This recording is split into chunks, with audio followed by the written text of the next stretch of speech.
Welcome back, everybody, to the show. I hope you're doing well.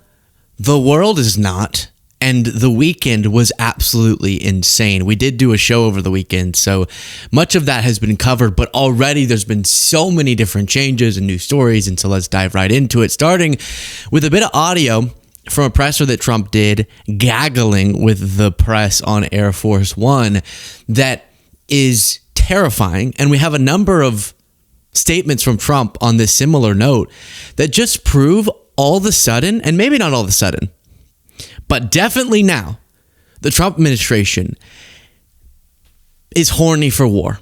They're just horny for war. And I'm joined as always by producer Jaden, and you can see producer Cole there. What happened to Cole? So ridiculous. Cole's out today. That is not his skeleton. So, I think everyone has the max that does it for them, right? For me, it's if I'm on a date and I am asked, if someone says this to me on a date, I was thinking about this political subject. Would you give me your thoughts on it? That's how I react. For Trump right now, it's, when someone asks him, have you thought of going to war with this country? That's what gets him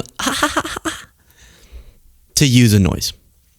And it comes into play here with not only his invasion of Venezuela and a bunch of questions about what's going to happen there and updates obviously throughout the show, but let me just list to you in the last 48 hours who he suggested military action against. Venezuela, okay, that's obvious, that happened. Colombia, Cuba, Iran, and that's more Lindsay, but Trump's been signing hats that say make Iran great again. And Greenland, an ally. So here's the first pretty disturbing audio. Colombia is very sick too, run by a sick man who likes making cocaine and selling it to the United States. And he's not going to be doing it very long, let me tell you. What does that mean? He's not going to be doing it very long. He's not doing it very long. He has cocaine mills and cocaine factories. He's not going to be doing it very long. So there will be an operation by the U.S. and it sounds Colombia? good to me. Sounds good to me. Yeah, sure. I don't like that leader. Let's overthrow him too. Why not? So it's not just what we're talking about in this huge, unprecedented, globally impactful event of Maduro being captured as it's being described. Now he's on trial. I'll give you updates on that. But also stuff like this. Trump talking about even Greenland again. By the way, I will say this about Greenland. We need Greenland from a national security situation. It's so strategic. Right now, Greenland is covered with Russian and Chinese ships all over the place. We need Greenland from the standpoint of national security. And Denmark is not going to be able to do it, I can tell you. Sir, what would the justification be? Sir, what would the justification? To boost up security in Greenland, they added one more dog sled. It's true. Sir, they thought that was a great move. What would the justification be for a claim? So we're already allied with Denmark. We can already cooperate with them as we do to make sure that Greenland is operating in our military interest. But he's just willy-nilly saying sovereignty be damned wherever I see it interesting to me to invade, to take over. And he has a wish list of places that he wants to take military action against. You have him saying this about Greenland. Well, he tells you he wants it. That's what he says. Somewhere in this article, he says it's going to happen. And the reaction is obvious from the Danish prime minister. I believe one should take the American president seriously when he says that he wants Greenland, but I will also make it clear that if the U.S. chooses to attack another NATO country militarily, then everything stops, including NATO, and thus the security that has been established since the end of the Second World War. I think it's hard for people to comprehend the damage that Trump is doing. the decades and decades of work that has been put into these relationships, into these cooperative military defense organizations, into making sure that when we call a country or a group of countries needing something and wanting to leverage our relationship for something in our interest, they respond and they're interested. And he's just laying waste to that. And to say it right after or during an invasion of Venezuela, I think adds a layer of oomph to it, making it not just the rantings of Trump, but much more real, as the Danish prime minister was trying to emphasize. And then on Venezuela specifically, Trump continues to just confirm what this is about. While you watch this clip, please do click the subscribe button if you appreciate the show. If you are not horny for war, click the subscribe button. If you are, I don't know what to tell you. Before the operation took place, Yes. Did you maybe tip them off? Before and after. And they want to go in, and they're going to do a great job for the people of Venezuela. And they're going to represent us well.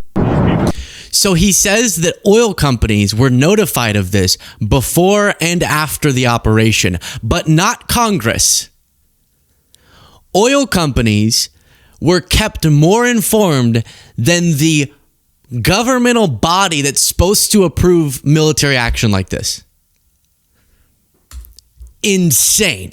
Absolutely insane. Then Lindsey Graham, don't even get me started with what gets him going, because it's nasty. But one of the things is this. He's just on the plane for some reason. Why are you here, Lindsey? And he goes, hey, Trump, what about Cuba? Could have done it. And as to this commander-in-chief, he did something people talked about doing. You just wait for Cuba. Cuba is a communist dictatorship that's killed priests and nuns. They've preyed on their own people. Their days are numbered. We're going to wake up one day, I hope in 26, in our backyard, we're going to have allies in these countries doing business with. There are so many horrific regimes. True. Is it not exactly diametrically opposed to the campaign promises of Trump to go around the world and use our military to choose who's in power? Isn't that like exactly what he ran against? Isn't that exactly what got dum-dums who used to proclaim himself to be liberal to go, I think Trump is the better option than Kamala because he's against war. He's against being the world's police. And what's interesting is through the very alliances, obviously two separate conversations are happening. The Venezuela, Cuba, etc. conversation versus Trump's discussions of Greenland. And that's where I'm citing our alliances. But the damage that he's doing there actually undermines the way we've been able to, when we're doing it correctly, police the world without putting American lives at risk and without just invading willy-nilly. Leveraging those relationships is how we see our will done across the world without catastrophic Iraq-style military decisions. But then Lindsey, that's not enough for him. He loves the wish list idea, and he wanted to add to it Iran. They've chosen not to live this way anymore. And unlike Obama, President Trump has not turned his back on the people of Iran. So I pray America first and hope that 2026 will be the year that we make Iran great again. And he put on, podcast listeners, a Make Iran Great Again hat. Because America first.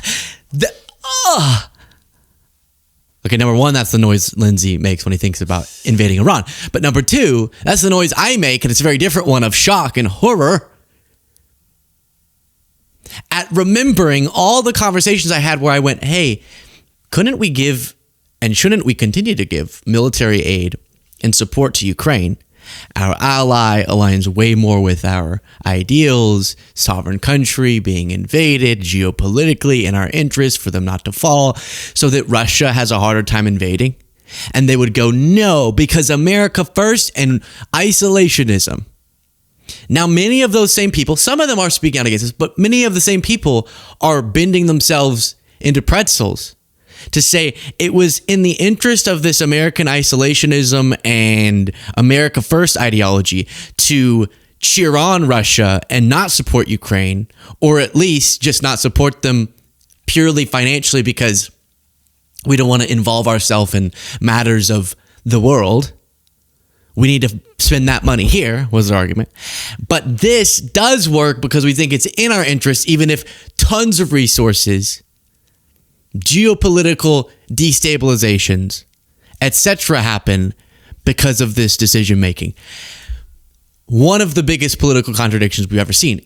And by the way, a lot of outlets have been reporting that no one was killed. The New York Times is reporting that at least 40 people were killed, including civilians, in this operation. Here's a photo of Nicolas Maduro, who was, of course, captured in Venezuela, being perp walked with a very funky hat on, a very Mickey Mouse ears sort of hat going on there. I don't know what that's about. And I do want to give you some of the updates on the trial itself. Let's start with this. Has now entered the courtroom. Yeah, go ahead. Well, you were going to say that Maduro shackled at his ankles, and he walked in with his hands behind his back, but he wasn't shackled at his wrists. So ankle shackles are unusual in the Southern District of New York. It's typical that a prisoner would be handcuffed, but those ankle cuffs are only used where the marshals and the Bureau of Prisons have determined that there's some sort of genuine risk here. Now, is he going to take off and flee out of the courthouse? Of course not, but it shows the higher level of security and precaution and that they're he's wearing taking. headphones, presumably that's for interpretation. Yeah. Can you imagine you're just sitting at a coffee shop in New York City? You're like, oh, wow, a guy just ran by. That's so weird. He was wearing a prisoner outfit. You know who that Madara, what's that guy? Hey, Ron, that guy who just ran by, didn't he look so much like that? Who's that guy? I think he's the president of some South American country. Maduro Ozempic? No. Maduro, that looks so much like Maduro. He just runs by if they don't shackle his legs. And then you have this, obviously, Maduro's pleading guilty. Now, remember, the dangers and the illegality of Trump's military action is one thing, and is true, and justifies plenty of opposition. And Trump's talking about running Venezuela, but then not even supporting the opposition leader who was previously backed by the United States to be president and saying, she's not so respected, but we'll go ahead and run Venezuela for everybody. Insane. And also, while being opposed to that, we can recognize Maduro is psycho. And so he's going to be saying, I'm such a great guy. I'm so innocent. Shut up. Hey, Trump, stop. Hey, Maduro, shut up. Yeah, he says he was captured and detained. He says, I'm innocent. I'm not guilty. I'm a decent man. To which the judge says there will be time to argue that later. Exactly. Yeah, that's not what we're here to do at this moment. The judge then asked if Maduro has read the indictment. The counsel, about whom we just spoke, answered for him and says it's been summarized for him and that he understands it.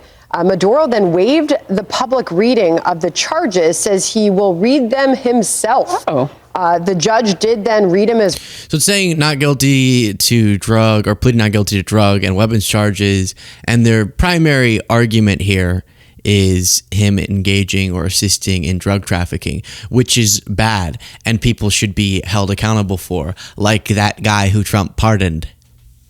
Just keep remembering that. What an insane timeline we're in. Now let me show you a comparison of takes on this. Some people are having very level-headed, correct takes, like James Tallarico. Some people are not. Yesterday, we saw flashes of the Iraq War. I'm 36 years old. I was 12. on September 11th, 2001. I saw the importance of keeping this country safe. As a millennial, I also saw how military disasters like the Iraq War robbed this nation of young lives, of billions of dollars, and of our moral standing in the world. How do you look a parent in the eye and tell them you sacrificed their child's life for big oil's bottom line? I've said from the beginning of this campaign that the biggest divide in this country is not left versus right, it's top versus bottom. And this new war is just the latest example of how billionaires run this country, run this economy, run this government, and now run our foreign policy. As U.S. Senator, I will never vote to send someone's son or daughter to war to make billionaires richer. You hear it, you say, I understand the historical context. When we've tried to do things like this, it's failed miserably. I understand the international law aspect. I understand all the different points, and it makes sense. And it does seem that Trump is so hyped about oil companies making a bunch of money as opposed to whatever the real or the supposed justification for all of this is. That seems to be the real one. Now let me show you someone who nominally has the same take, but explains it in a very different way. That is Tucker Carlson. We can safely discount democracy as a reason for affecting regime change in Venezuela. We're not going to go kill Nicolas Maduro because we don't like the way he's treating his people. It's possible we're mad that he doesn't allow gay marriage. That is a distinct possibility, but no one will say that out loud. Not defending the regime, just saying. One of the most conservative countries in North or South or Central America. Only El Salvador really comes close, which is much smaller, of course. And by the way, the U.S.-backed opposition leader who would take Maduro's place if he were taken out is, of course, pretty eager to get gay marriage in Venezuela. So to those of you who thought this whole project was globo homo, not crazy, actually. Why? So that, ladies and gentlemen, is not how you argue effectively why this is irrational on the part of Trump. I just had to remind you, that clip is so bonkers. Globo homo. Some people are saying, which is true, by the way, that this is in the interest of democracy. Oh, but we don't even like democracy. Oh. Others are saying this is because of oil. Maybe so. But I think this is because the opposition leader, or Marco Rubio, will make everyone in Venezuela have sex with men. Because after all, they do force us to worship at the altar of sodomy this summer. No, I'm not doing that again. And that's ridiculous. The real reasons are what James Tallarico laid out. I don't think the Trump administration is this hyped for regime change and involving our military in it because they want gay marriage in Venezuela, when most of them don't even want it here. Then you have on the pro, I guess, or I don't even know what his take is, but pro-Trump side of things, you have Patrick Bet-David, who always comes up with the most wacky takes on things. Here's him saying, all right. There's a lot of things about this that are complicated, but what is not complicated and what your takeaway should be is that Trump equals alpha. You know what's been very clear the last 9 months? What? Here's what's very clear the last 9 months. Tell me. It's not even close. The biggest alpha of every room in the world is Donald Trump. Yeah. Let me say that one more time. There are many alphas. The biggest alpha in any room in the world is Donald Trump. Everyone has to go to him, period. DeSantis learned the hard way. Mm-hmm. Pierre Poilievre learned the hard way. Canadians learned the hard way. He learned the hard way. You know, Bezos eventually had to come to him. Zuck had to eventually come to him. Everybody who thought they were bigger alpha than him, it took time. It took 78 years to realize alpha is not just about being the richest man in the world. Alpha is not just about... Maybe this wasn't even about Venezuela. I just saw it and thought it was fun. But yeah, look at this alpha right there. Boom, shakalaka, alpha. What are we even talking? Maybe this was about Elon. This was probably about Elon having to go to Trump and they had that dinner. But what are we even talking about? The biggest alpha. First of all, he's the U.S. president. Yes, the U.S. president, if we're going to use those terms, is an alpha on the world stage. But I think you've missed the plot in analyzing these sorts of events. And again, I think that was about a different subject, but it connects. When you're talking about how alpha he is. Someone else missing the plot is Trump or his social media team, who is making a big joke out of this, posting social media videos like, Venga por mí. Aquí lo espero en Miraflores. No se tarde en llegar, cobarde. I just got 3 things to say. God bless our troops. God bless America.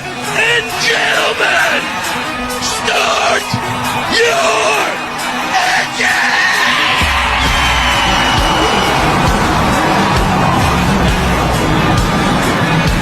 This is just dark. It's so dang dark. Total side thought, as serious as all of it is. What's the deal with these dictators and their mustaches? What is the deal with that? Look at there. Take that down. Look at this. What's this? What's this? Look at this. One other one. Take it down. What is it with these dictators and their stashes? Look at this. Look at this.